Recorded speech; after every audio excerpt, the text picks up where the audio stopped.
Cole is a skilled fixer introduced in the film's opening sequence. She attempts to trade a high-stakes crypto wallet for cash with an undercover mercenary in a Budapest church. However, she senses a trap. Instead of completing the deal, she escapes, triggering a tense chase scene through the city. Despite her agility and quick thinking, Cole underestimates the reach of Rutledge, the ruthless leader of the mercenaries. Her decision to run shows both survival instinct and moral hesitation. She likely knows the wallet holds more than just money. It holds power. Rutledge needs the wallet to fund a global terrorism plot set to unfold at the G20 summit. 70 million in crypto is just the beginning. By eliminating Cole, Rutledge ensures no loose ends or threats to his plan. Her death, swift and quiet via poison, reflects the cold precision of his operation. American President Danielle Sutton travels with her husband, Derek, and 2 children, Serena and Demetrius, to South Africa for the annual G20 summit, a conference where leaders from the world's wealthiest countries gather in a show of global economic cooperation.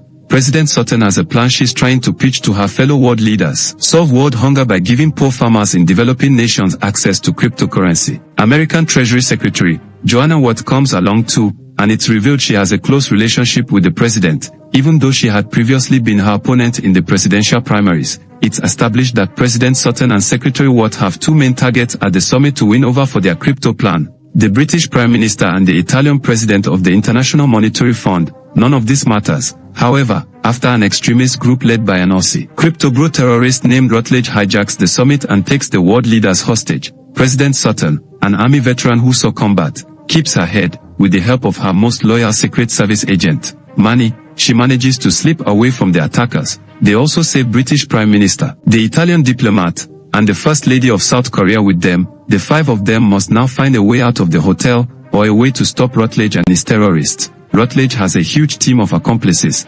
including a high-ranking Secret Service member for the American president. And Rutledge's plan is to have each politician read out a phrase that will allow the bad guys to create a deep fake of said politician saying anything they want. Rutledge then releases fake videos of world leaders talking up a certain type of Bitcoin, which will boost the bad guys' stock and make them rich, while President Sutton and Manny sneak around the hotel, beating up bad guys. First gentleman Derek Sutton rescues his kids. Derek and the kids manage to make it to the roof of the hotel. There, Serena, who is, conveniently, a genius computer hacker, is able to get a message to the White House that they've been betrayed by their own Secret Service agent, Darden. Apparently, Darden is mad that President Sutton is trying to help farmers in developing nations instead of focusing on Americans. It's not clear how helping some Aussies terrorists get rich off Bitcoin will help with that. When word of the betrayal reaches President Sutton, she knows someone else on her team must have helped Darden. President Sutton and her daughter, Serena, come up with a new plan: take out the terrorist's big weapon and hack back into the hijacked hotel security system to unlock the doors.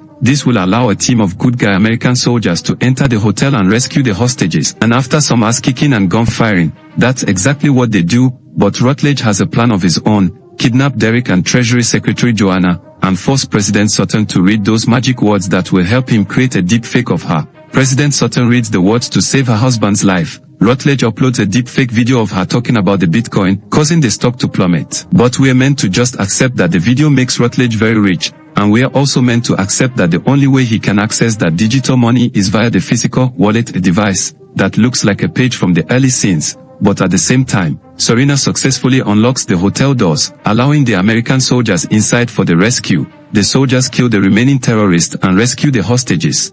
Although they are too late to save the leaders of South Korea and Australia, but President Sutton and Rutledge are in a different room of the hotel. Serena, watching everything play out on the security cameras, bravely volunteers to lead the soldiers to save her mother, because, apparently, she has the ability to hack the computers to unlock the doors, but not the ability to hack into any of the many electronic communication devices at her disposal. In his final big villain speech, Rutledge reveals he has another motivation for his evil deeds. Besides money, he reveals that he was also in Iraq when President Sutton was a soldier, when she was photographed rescuing a child, a photograph that helped her win the election, and becomes the president. Rutledge says a bomb intended for the American soldiers killed his 2 best friends that day. He blames the Americans for starting the Iraq War, and then exploiting it for political gain. It's also revealed that Treasury Secretary Joanna was the insider who worked with the Secret Service to betray President Sutton, because she thought she deserved to be president, not Sutton. Serena gets kidnapped by Rutledge while she's on her way to lead the soldiers to her mother. but Sutton has his digital wallet. She uses it to divert Rutledge and rescue her daughter, with a little help from those handy American soldiers. Rutledge hurls himself off a cliff chasing after his money and dies. The Americans save the day, and everything's totally fine. Except for those 2 dead world leaders and the alarmingly large group of terrorists who briefly took over the conference. During the movie's credits, Joanna has started having her time in prison, and it's revealed that Manny, who was gravely injured, survived, and that President Sutton is successful in passing her plan at the G20. Farmers in developing nations will now have access to cryptocurrency. World hunger is solved. This is where the film ends. Kindly subscribe to this channel, click the like and share buttons to support this channel. Thanks for watching.